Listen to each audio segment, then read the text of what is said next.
La semaine de l'Europe.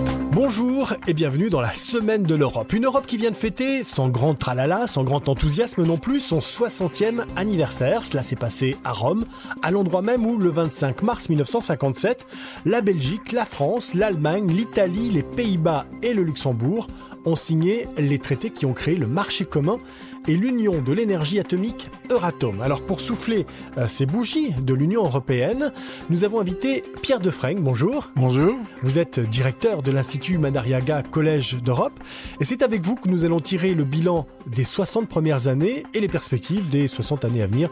Soyez optimistes.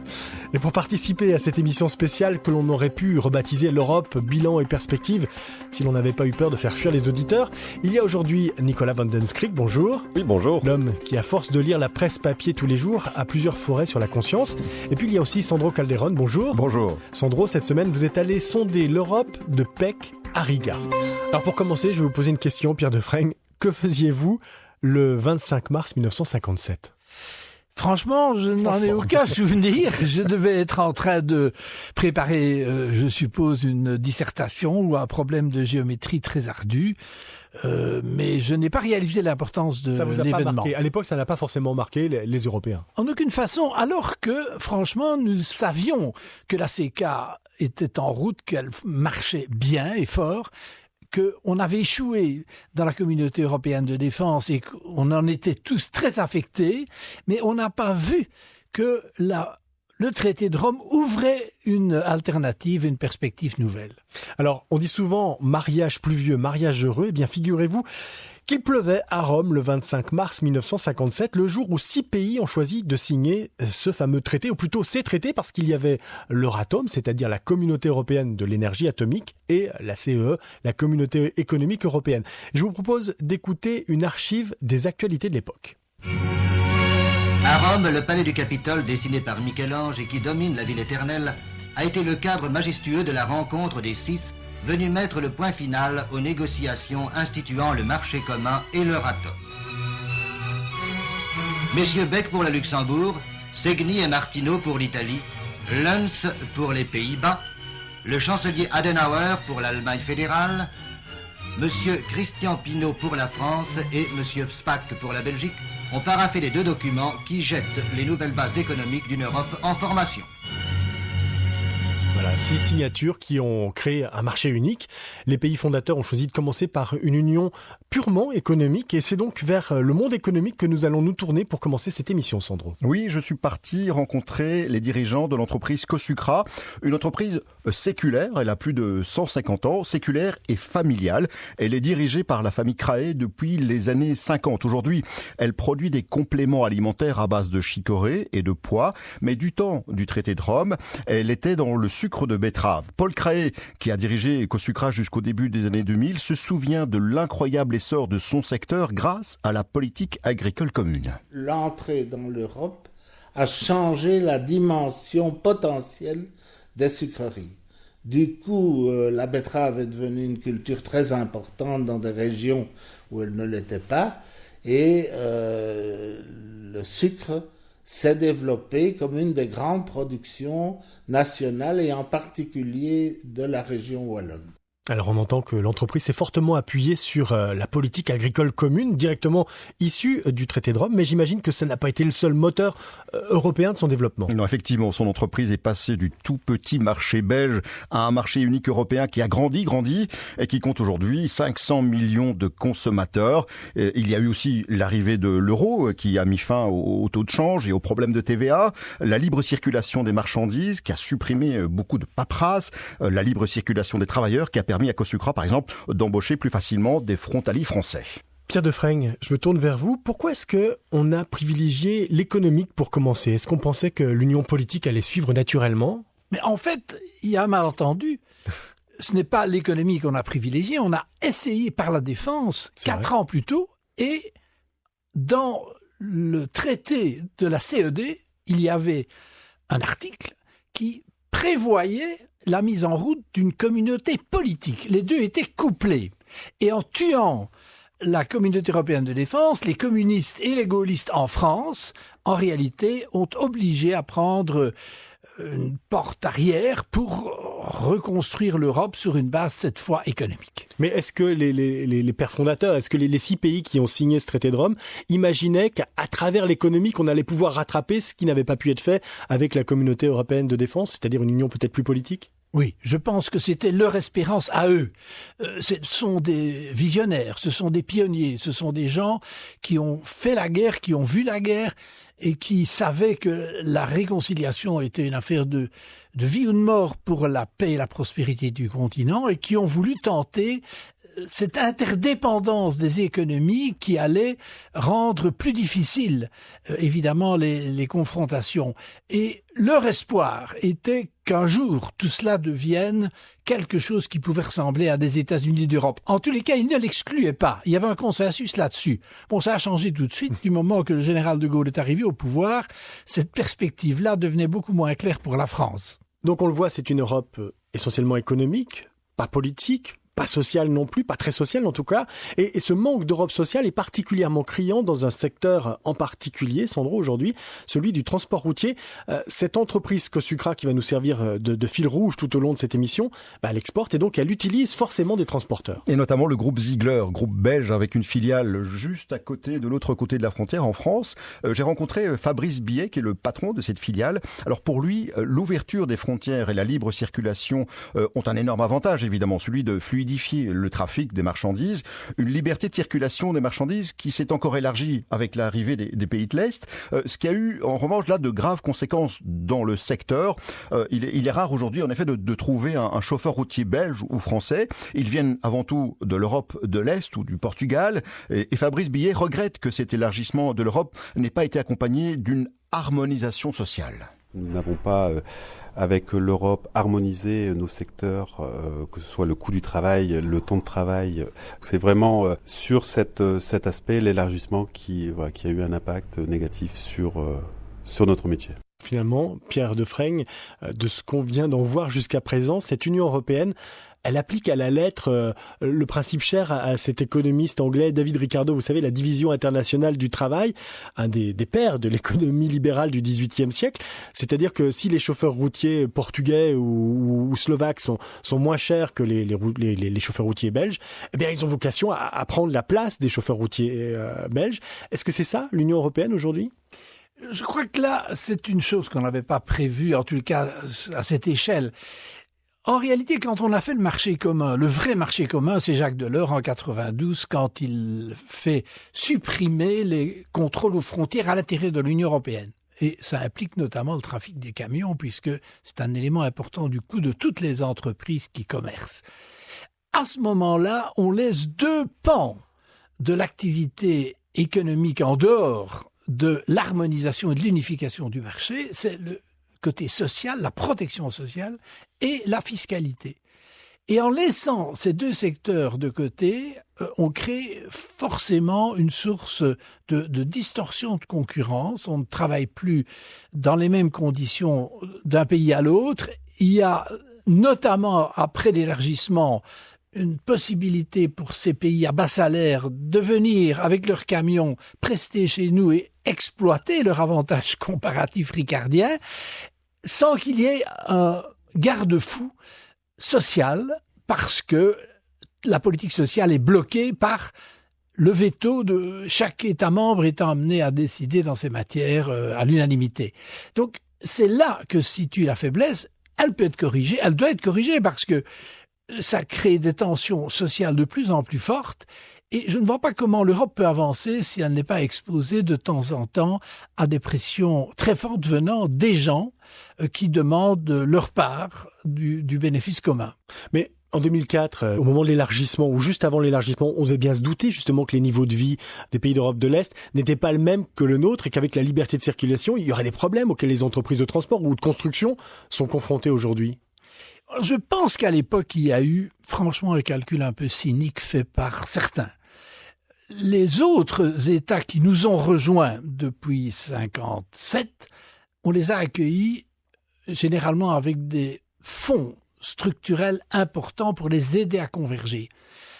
Avec l'élargissement de 2004, on n'avait pas, franchement, les ressources de l'ampleur comparable. Donc on les a accueillis franchement à un niveau d'aide beaucoup plus bas. Et on s'est dit, mais ils n'ont qu'à se débrouiller par eux-mêmes, exploiter les différentiels de salaire et de protection sociale et venir se servir, soit par l'immigration, ce que beaucoup ont fait, notamment vers la Grande-Bretagne, soit en prestant des services comme le transport par camion. Et par là, ces pays ont évidemment rattrapé une partie de leur retard sur nous.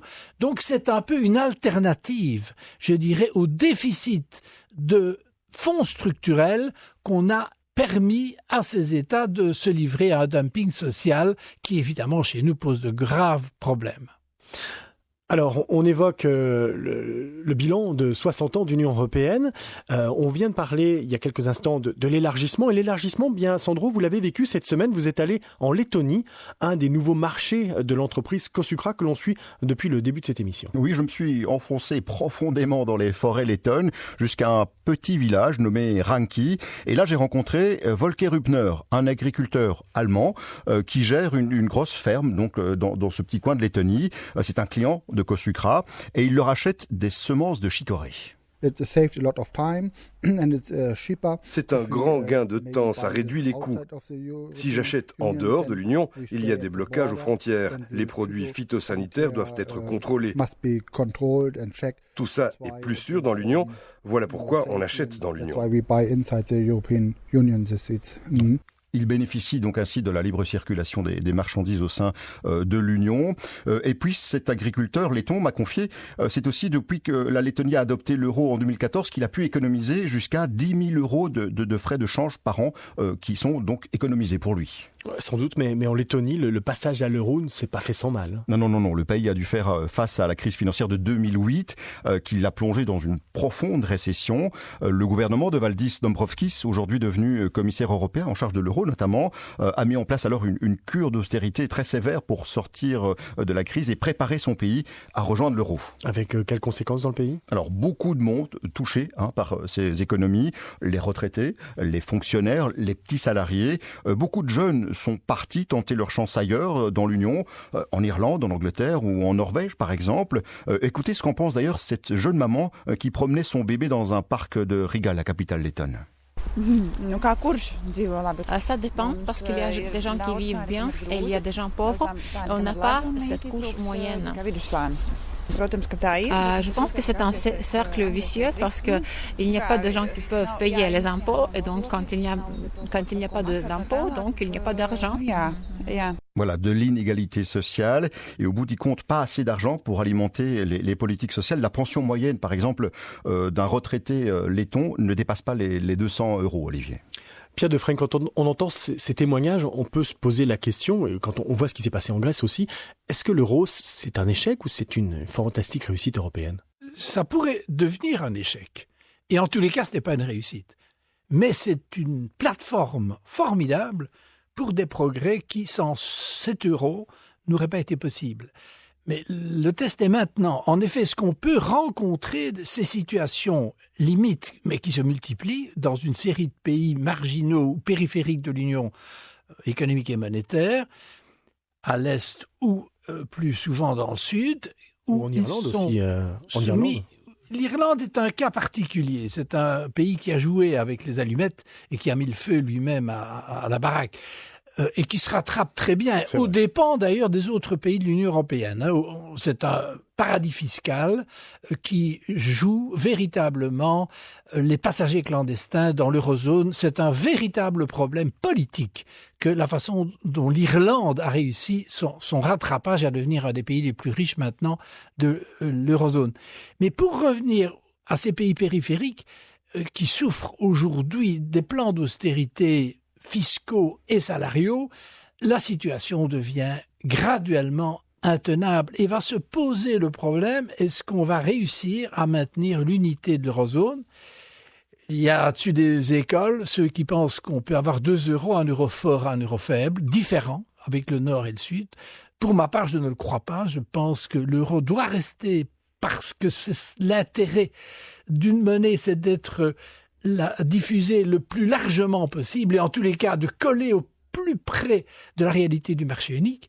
Il faut un euro, mais il faut un euro doublé d'une nouvelle gouvernance de la zone euro où l'Allemagne cessera de faire la loi et partagera la responsabilité avec les citoyens de tous les États membres de l'eurozone. Est-ce qu'il y avait une alternative, selon vous, à cette austérité si peu appréciée par les citoyens au sein de la zone euro ? Alors, je pense que oui. C'est une alternative qui est lourde pour certains groupes sociaux. Pour le moment, le poids pèse sur ceux qui voient leurs impôts monter ou leurs dépenses sociales diminuer, pour ceux qui voient leur salaire diminuer. Il est évident que quand des pays sont surendettés, qui n'ont plus l'arme de la dévaluation pour relancer la croissance et ainsi réduire le poids relatif de la dette, une alternative reste la restructuration de la dette et sa mutualisation. Ce débat n'est pas mené aujourd'hui dans l'eurozone. L'Allemagne s'y oppose radicalement, au point que, aujourd'hui, par exemple, dans les pays sous programme, et notamment la Grèce, il y a une vue claire, insistante depuis 2 ans du FMI qu'il veut la restructuration de la dette grecque. L'Allemagne s'y oppose et maintenant envisage ce tout nouveau projet sur la table de convertir le mécanisme européen de stabilité en fonds monétaire européen, ce qui d'une manière est un progrès, de l'autre veut dire on n'aura plus ces emmerdeurs du FMI pour nous dire un pays ne peut pas s'en sortir s'il ne dévalue pas, et s'il ne dévalue pas, s'il ne peut pas dévaluer, ce qui est le cas dans une zone monétaire, il faut lui permettre de restructurer une dette qui approche bientôt les 200% du PIB. Alors, on reste dans les pays de l'Est. La Lettonie a rejoint l'Union européenne en 2004, avec 9 autres pays qui ont fait passer l'Union européenne de 15 à 25, puis 28 aujourd'hui. Ce qui rend la prise de décision beaucoup plus difficile, on l'a vu tout à l'heure avec la question sur l'Europe sociale, mais aussi avec la crise de l'accueil des réfugiés. Pour faire face à l'afflux de migrants en Italie et en Grèce, les 28 se sont mis d'accord dans la douleur sur un système de partage des demandeurs d'asile, sauf que ce système ne passe pas du tout en Hongrie, en Pologne, en Slovaquie. Comment est-ce que les pays baltes réagissent, Sandro ? Eh bien, on y retrouve en fait les mêmes réticences que dans les pays que vous venez de citer. Le gouvernement letton, par exemple, s'est fait tirer l'oreille avant d'accepter des réfugiés venus de Grèce et d'Italie. Il faut dire qu'une très large majorité de Lettons, visiblement, s'oppose à la venue de musulmans de leur pays. Et la raison serait politique, à en croire le politologue letton Aldis Austers. La société lettonne est restée enfermée sur elle-même pendant un demi-siècle. C'est parce que nous faisions partie du système soviétique. Nous avons eu dans les années 70 une énorme immigration de Russes provenant de l'Union soviétique. Et nous avons eu d'énormes difficultés à intégrer ces personnes. Donc aujourd'hui, l'idée d'accueillir des musulmans en Lettonie de manière non contrôlée, c'est psychologiquement difficile à accepter. Et bien sûr, le gouvernement a cédé à ces réticences.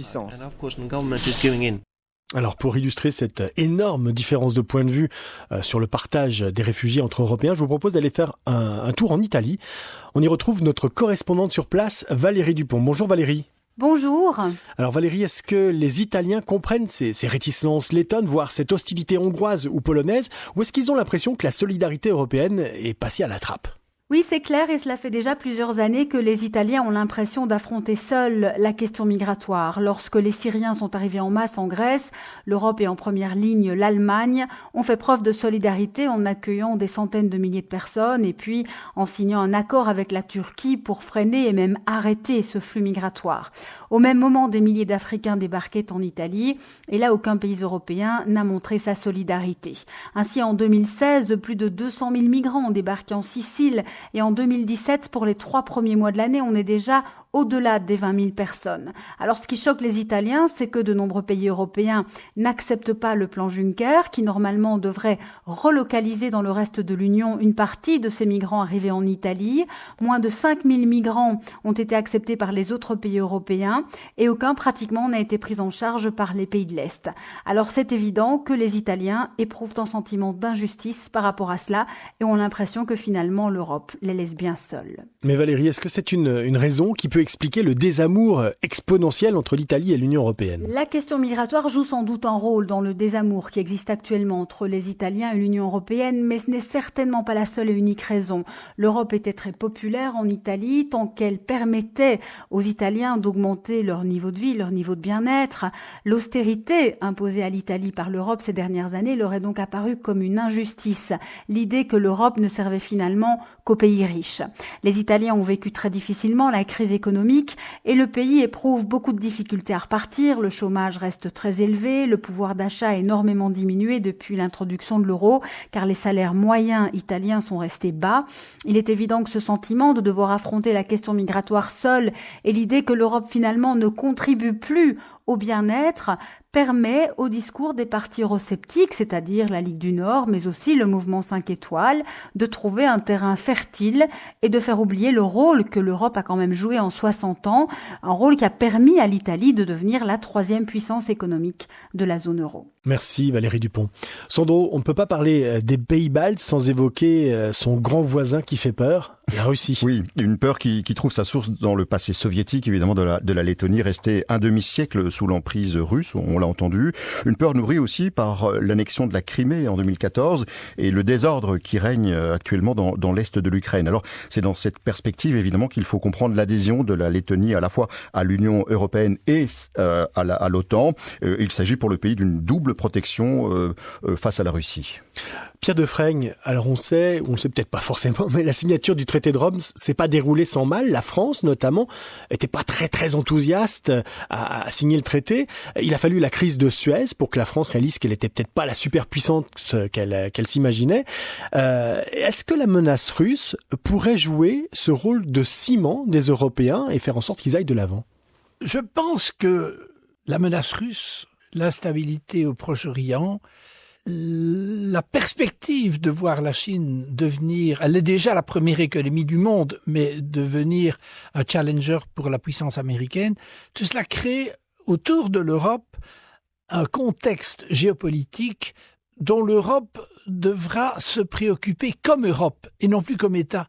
Les États sont impuissants, ils sont trop petits. France, Angleterre, Allemagne, tout cela, ce sont des puissances au mieux moyennes. Elles ne comptent pas une fois qu'on a des échéances géopolitiques de cette ampleur. On ne peut plus compter, comme par le passé, sur le bouclier américain. En tous les cas, il a montré sa fragilité avec l'élection de Trump. Il y a là un doute qui s'est insinué dans l'esprit, notamment des Allemands, qui étaient traditionnellement très dépendants de la protection américaine.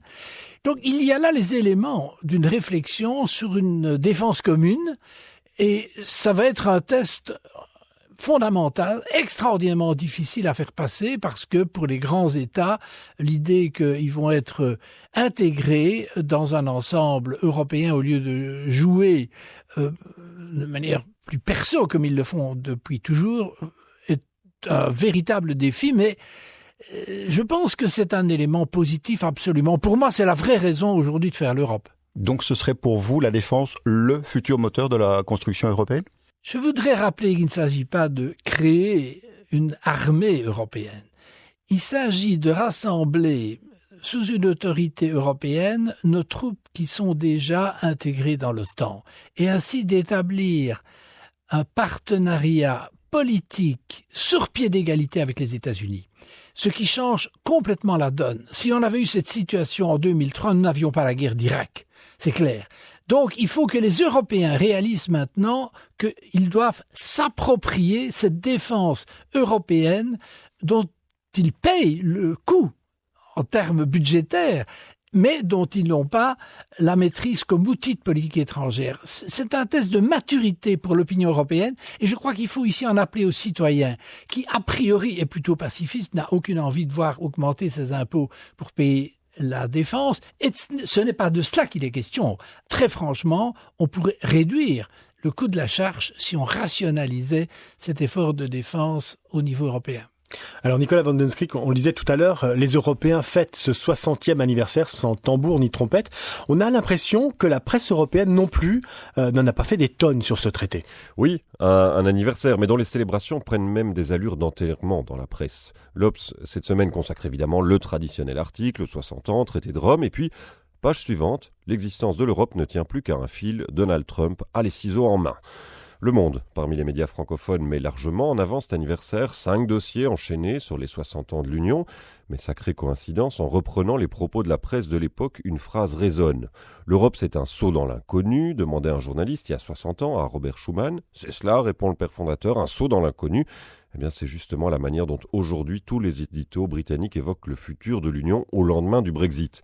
Futur incertain, c'est le titre par exemple de l'édito du Guardian, après l'annonce par Theresa May de l'ouverture officielle de la procédure de divorce, ce sera le 29 mars.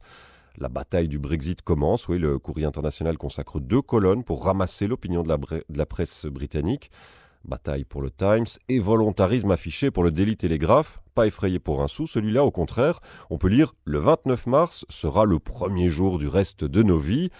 Le Times répond en ironisant sur ces députés qui ont annoncé qu'ils entouraient la date dans leurs agendas et plus personne n'a d'agenda depuis 2006.